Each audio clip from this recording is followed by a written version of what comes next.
The auction house floated in the neutral zone between three major galactic empires. Representatives from dozens of species filled the vast chamber, their various appendages clutching bidding tablets.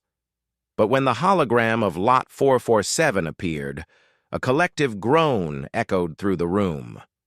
"The Crimson Echo," announced the auctioneer, a six-armed Vorthan whose voice carried across the chamber. "Former battlecruiser of the extinct Kyrian Empire, starting bid at 50,000 credits." Nobody moved. The ship hung in the holographic display like a wounded beast. Its hull bore scars from countless battles, entire sections were missing, and what remained looked more like scrap metal than a starship.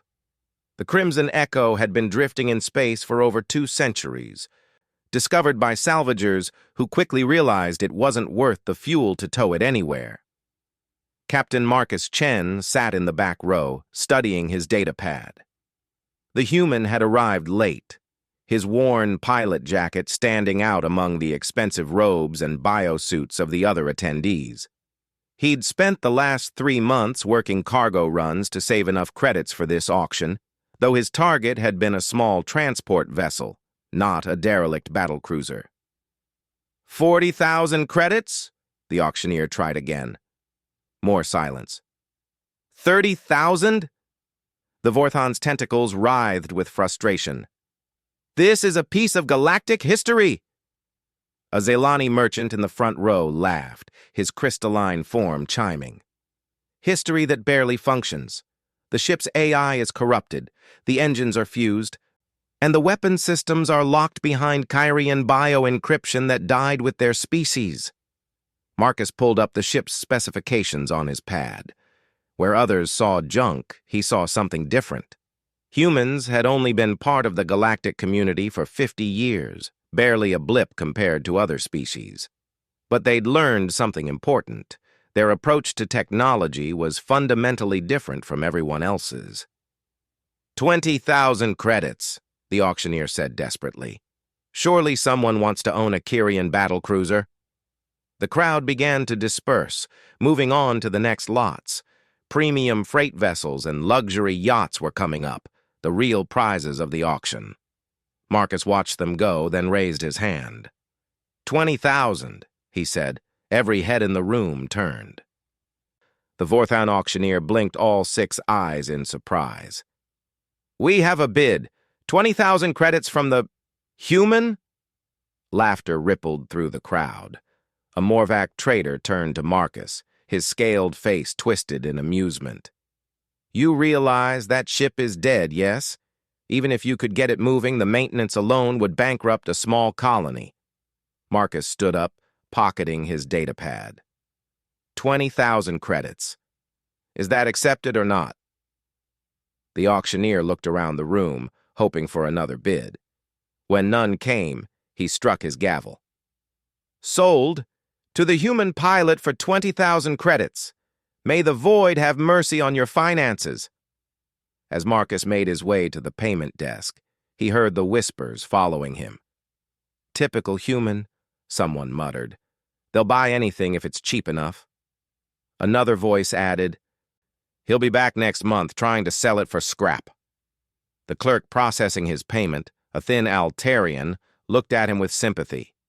"You know the docking fees at the scrapyard are non-refundable, right? And we don't offer buyer's remorse returns on derelict vessels." "I'm not taking it to the scrapyard," Marcus said, authorizing the credit transfer. His account emptied completely, leaving him with just enough for a week's worth of food and fuel. "Then where?" The clerk started, but Marcus was already walking away, his ownership codes in hand. 3 hours later, Marcus stood in the docking bay of Station Zeta 9, staring up at his purchase. The Crimson Echo was even worse in person. The ship stretched nearly 300 meters long, its once proud hull now a patchwork of blast marks and radiation burns. Half the viewing ports were shattered and sealed with emergency plating. The port engine nacelle was completely gone, leaving only twisted metal stumps.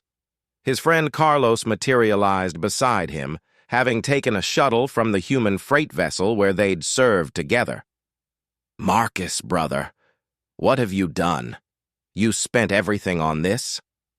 Look at the hull composition, Marcus said, running his hand along the ship's scarred surface. Kyrian biometal. It's not just damaged, it's dormant. Carlos shook his head. The Kyrians are extinct. Their technology died with them. Every expert in the galaxy has said their bioencryption can't be cracked. Every non-human expert, Marcus corrected. You know what they all have in common? They try to hack it, bypass it, or force it open. They treat it like a lock that needs a key. And you're going to do what differently? Marcus smiled, pulling out a small device from his jacket. It looked like a modified medical scanner crossed with a music player. I'm going to ask it nicely. Carlos stared at him. You're going to... What? The Kyrians built their ships to be living partners, not tools. Everyone's been trying to break into a corpse. But what if it's not dead? What if it's just sleeping, waiting for someone who understands? That's insane, Carlos said. And even if you're right, how would you wake it up? Marcus walked to the ship's main access port, placing his hand on the bioscanner that hadn't functioned in 2 centuries. The same way humans figured out faster-than-light travel when everyone said our math was wrong. The same way we solved the Andromedan plague when every other species gave up, we try the impossible solution. He pressed his modified scanner against the biolock and began humming. It was an old Earth tune, something his grandmother used to sing.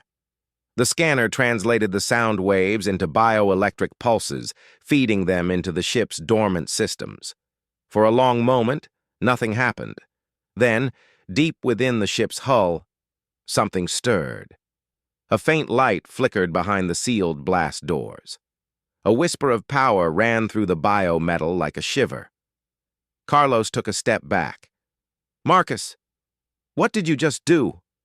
The access port suddenly irised open with a sound like a dying breath. Stale air rushed out, carrying the scent of centuries. But beneath that, Marcus caught something else, ozone and cinnamon, the signature of active Kyrian biosystems. I woke her up, Marcus said, stepping through the doorway into the ship. Now let's see what secrets the galaxy's experts missed. As he disappeared into the darkness of the ship, the docking bay's lights flickered. Throughout the station, proximity alarms began to chirp as the Crimson Echo's massive sensor array slowly came back online. The derelict that no one wanted was stirring to life, and with it, the possibility that everything the galaxy thought it knew about Kyrian technology and human potential was about to change. Marcus moved through the darkened corridors of the Crimson Echo, his flashlight casting dancing shadows on the biometal walls.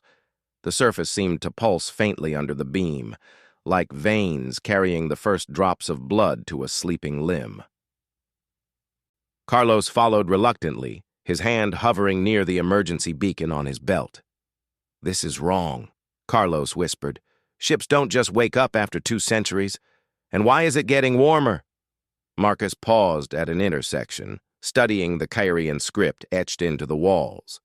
Unlike the angular text of most galactic species, these symbols flowed like living calligraphy.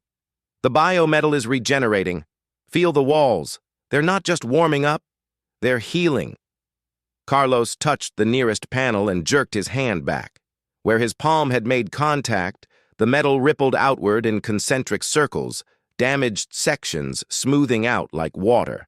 Madre de Dios! How is that possible? The Kyrians built their technology to be symbiotic, Marcus explained, moving deeper into the ship. Everyone assumed their bioencryption was a security measure, but what if it wasn't about keeping people out? What if it was about finding the right partner? They reached what should have been the bridge. The blast doors were sealed, covered in 2 centuries of carbon scoring. Marcus placed both hands on the door and closed his eyes, humming that same melody. The notes seemed to resonate through the metal, and slowly, reluctantly, the doors ground open. The bridge was a tomb. Kyrian bodies, mummified by time and vacuum, sat at their stations. Their elongated forms were still strapped into chairs designed for their tripodal legs. Marcus approached the captain's station reverently, noting the delicate bone structure and the cybernetic implants that linked them to their ship. "They died at their posts," Carlos said softly. "Whatever hit them, they never abandoned ship." Marcus knelt beside the captain's chair, studying the neural interface crown still attached to the Kyrian's skull. "Look at this. The neural link is still intact. The ship's been preserving them, keeping the connection alive even after death." "That's impossible and disturbing." "No, it's brilliant." Marcus carefully removed the crown, treating it with the respect due to the dead. "The ship's been in mourning. It lost its crew but couldn't die itself. So it's been waiting, keeping their memory alive in its systems." He moved to the command console, a flowing sculpture of biometal and crystal that looked more like art than technology. When he touched it, symbols flowed across its surface, not Kyrian script, but something older, more fundamental. "It's trying to communicate," Marcus breathed, "but not in language. In emotion?" The symbols pulsed, and suddenly Marcus understood. The ship wasn't just a machine. It was a traumatized survivor, holding on to the ghosts of its crew. It had locked down not from malfunction, but from grief. "Carlos, I need you to help me move the bodies, carefully. They deserve a proper farewell." Together, they carried each Kyrian crew member to the ship's ceremonial chamber, a room Marcus identified by the murals depicting their race's history. As they placed the last body on the funeral platform, the ship shuddered. Lights flickered on throughout the vessel, and a low harmonic filled the air, a Kyrian funeral dirge playing from speakers that hadn't functioned in centuries. "She's saying goodbye," Marcus said quietly. When they returned to the bridge, everything had changed. The consoles glowed with soft bioluminescence. The view screen cleared, showing the dock outside, and in the captain's chair, a holographic figure materialized. Not quite Kyrian, not quite human, but something in between. "Greetings," the figure said, its voice layered with harmonics. "I am the avatar of this vessel.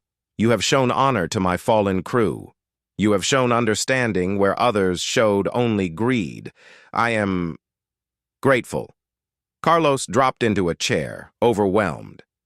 "The ship's AI isn't corrupted. It's been perfectly functional this whole time." "Functional but alone," the avatar corrected. "The Kyrian believed in partnership between organic and artificial life. When my crew died, I could not function without them. I sealed myself away rather than serve those who would use me as a mere tool." Marcus stepped forward. "What changed? Why respond to us?"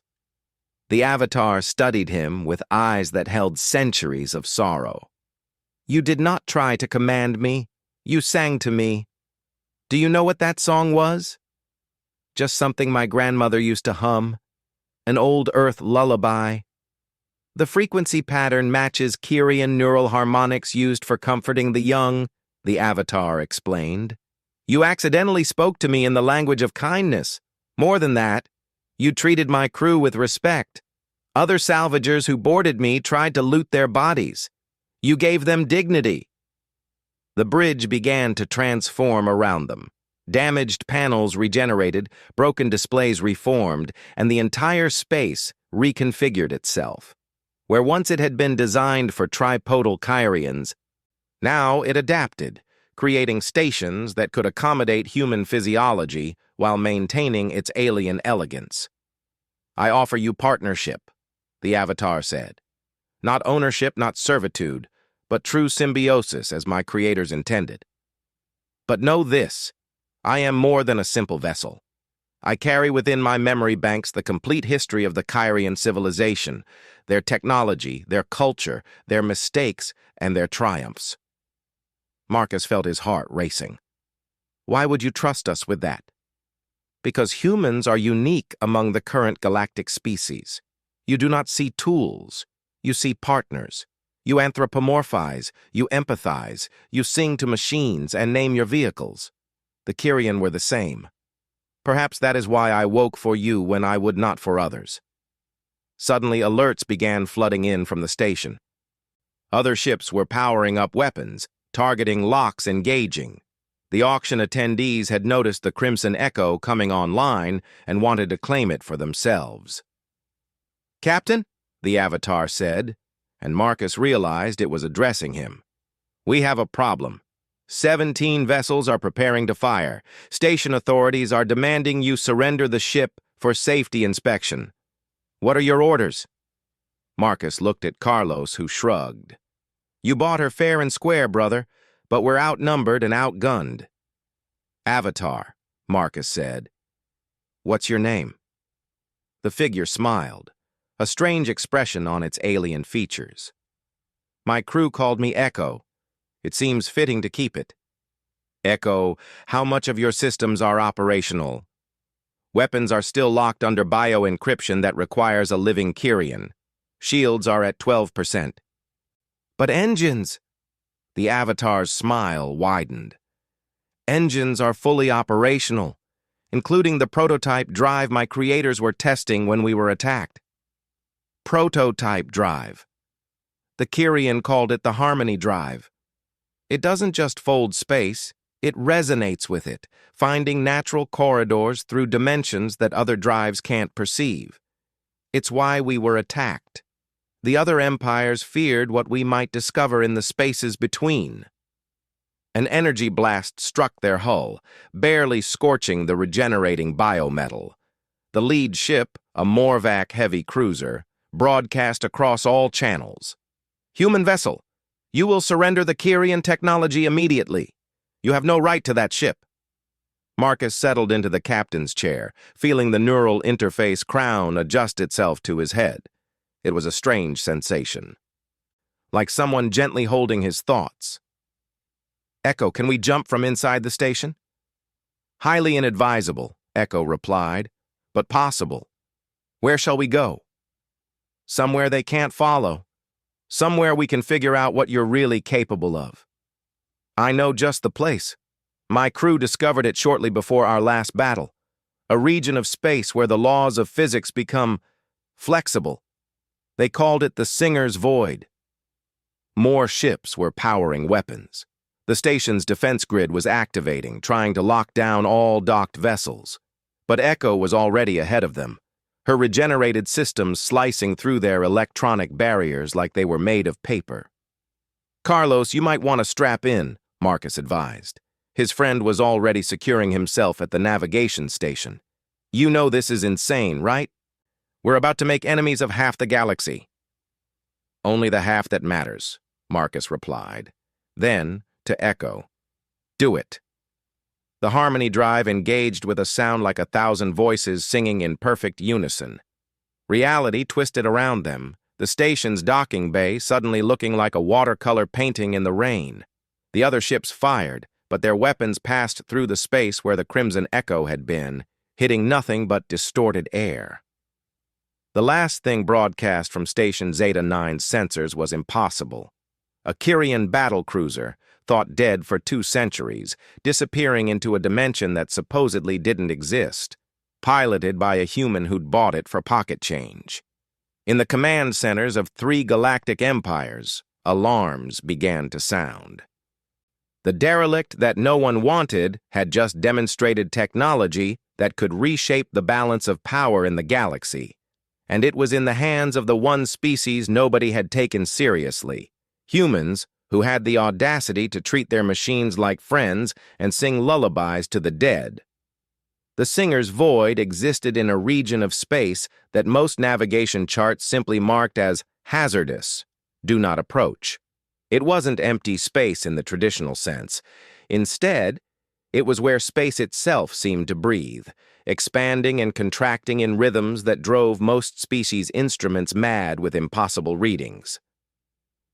Marcus stood on the bridge of the Crimson Echo, watching the swirling patterns outside the view screen. Colors that had no names in any language danced across the hull, and sometimes, if he listened carefully, He could hear something like music vibrating through the biometal walls. "How long have we been here?"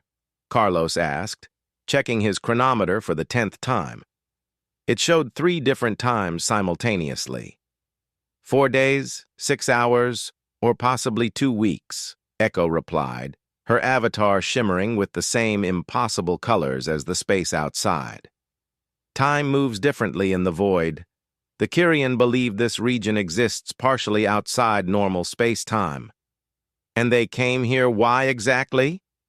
Carlos rubbed his temples, fighting off the headache that came from looking too long at the view outside.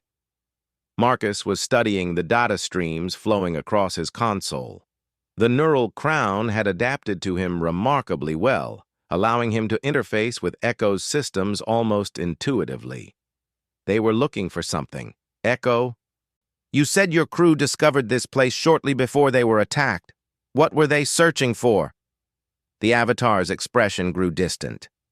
The Harmony Drive wasn't just our creation. We found fragments of it in ancient ruins predating any known civilization. My crew believed those who built it might have come from here, from outside normal space. And did they find anything? They were in the process of translating a signal when the attack came. The data is still in my memory banks, but it's encoded in mathematical concepts that Kyrian minds couldn't fully grasp. Perhaps... Echo paused, studying Marcus. Perhaps a human perspective might see what we missed. Marcus pulled up the data, and his breath caught. The signal wasn't just mathematical, it was musical.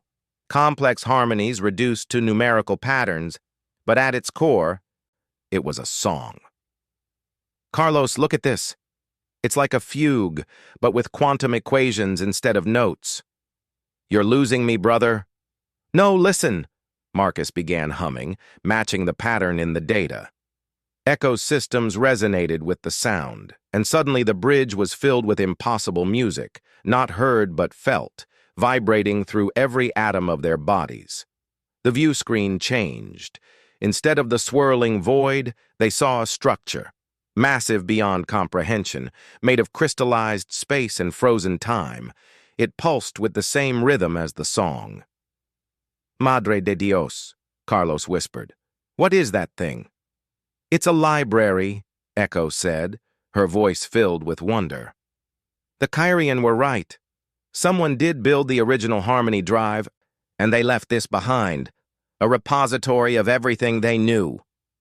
Marcus felt the crown grow warm on his head as Echo's excitement fed through their link. Can we dock with it? I'm already calculating the approach, but Marcus, we're not alone. Sensor alerts screamed warnings as ships began dropping out of various FTL modes around them. The Morvac heavy cruiser from the station led the pack, followed by vessels from the Vorthon Collective, the Zelani Consortium, and half a dozen other major powers. How did they find us? Carlos demanded. They must have been tracking our quantum signature, Echo replied. I underestimated their determination. The lead Morvac ship broadcast on all frequencies. Human vessel, by order of the Galactic Council, you will surrender immediately. The technology you've stolen belongs to all civilized species. Marcus laughed, surprising even himself. Stolen? I bought her fair and square. And last I checked, humanity is part of the Galactic Council too. Your species is a junior member with no voting rights, the Morvac commander snarled. You have no business with technology this advanced. Surrender now, or we will take it by force. Echo, Marcus said quietly. How long until we can dock with the structure? 3 minutes. But they'll fire before... She was cut off as the Morvac ship launched a full spread of quantum torpedoes. In normal space, the Crimson Echo would have been vaporized. But in the Singer's void, the weapons behaved strangely. They curved through space-time, their paths bending in impossible spirals. The void doesn't like violence, Echo observed. The quantum fluctuations are interfering with their targeting systems. More ships fired, filling the strange space with weapons that danced around each other like confused fireflies. Some exploded harmlessly against nothing, others simply vanished into higher dimensions. Marcus made a decision. Broadcast on all frequencies. When Echo nodded, he spoke. This is Captain Marcus Chen of the Crimson Echo. You came here with weapons and demands, treating this ship as property to be seized. But Echo isn't property. She's my partner. And that structure isn't a treasure to be looted. It's a gift to be shared. I propose a compromise. Join us in exploring it together, peacefully, or continue fighting and risk destroying the very thing you came for. Silence followed. Then the Zalani ship powered down weapons, followed reluctantly by others. Only the Morvac held firm. Humans, the commander spat, always trying to sound noble. Very well. We will explore together. But if you attempt to claim anything for Earth alone— I claim nothing for Earth, Marcus interrupted. What we find belongs to everyone. That's what the builders intended, isn't it, Echo? The Avatar smiled. The song says, harmony comes from many voices, not one. You understand better than the Kyrian did. They docked with the crystal structure, and what followed changed everything. The library didn't contain weapons or territorial maps or technological supremacy. Instead, it held something far more valuable: perspective. The builders, the data revealed, had been a collective of species who'd achieved something thought impossible. They'd found a way to exist partially outside normal space-time, becoming beings of pure harmony. They'd left their knowledge behind not as a prize to be won, but as an invitation. Don't you see? Marcus explained to the assembled representatives in the library's vast central chamber. They're not extinct. They evolved. And they left instructions for others to follow, but only if we can work together. The harmonic equations were elegant in their simplicity, but required multiple species working in concert to implement. Humans provided intuition and adaptability. Morvac offered computational power. Zalani contributed their crystalline precision. Even the Vorthon's multiple limbs proved essential for managing the complex control interfaces. It took 3 months of work, arguments, breakthroughs, and setbacks. But finally, they stood ready to activate what the builders had left. Not a weapon, not a drive, but a doorway. If this works, the Morvac commander said, his hostility long since replaced by scientific curiosity, we'll have access to dimensions where resources are infinite, where distance is meaningless, where war becomes pointless, Marcus added. That's why they left it, not to make one species powerful, but to make all species equals. Echo's avatar stood beside him as they initiated the sequence. My crew would be proud. They sought knowledge and died for it. Now their ship brings the gift they couldn't deliver. The doorway opened, revealing vistas of impossible beauty. Worlds where mathematics sang, spaces where thought became reality. The assembled species stood in awe, finally understanding what the humans had somehow grasped intuitively. The universe wasn't meant to be conquered, but befriended. Word spread across the galaxy like wildfire. The derelict no one wanted had carried the key to a new age. The human who'd bought it for pocket change had seen what centuries of experts had missed. And Earth, the newcomer species everyone had dismissed, suddenly found itself at the center of the greatest discovery in galactic history. But Marcus turned down the accolades and positions offered by grateful governments. He had a ship to run, a partner to explore with, and an infinite universe of wonders to discover. Where to next? Carlos asked, as they departed the singer's void, leaving it open for all to visit. Marcus looked at Echo's avatar, and they spoke in unison. Everywhere. The Crimson Echo jumped to hyperspace, carrying 2 humans and 1 ancient AI into a future where the impossible had become possible. Behind them, the galaxy scrambled to adjust to a new reality, one where a derelict starship and a singing human had rewritten the rules of existence itself. In the historical records, They would call it the Harmony Revolution. But Marcus just called it Tuesday. After all, for humans, doing the impossible was just another day at the office. The only difference was that now the rest of the galaxy was finally starting to understand why Earth's children reached for the stars with such audacious hope. The derelict that no one wanted had become the ship that changed everything. And somewhere in the void between dimensions, the ancient builders sang their approval, welcoming their youngest siblings to the cosmic choir.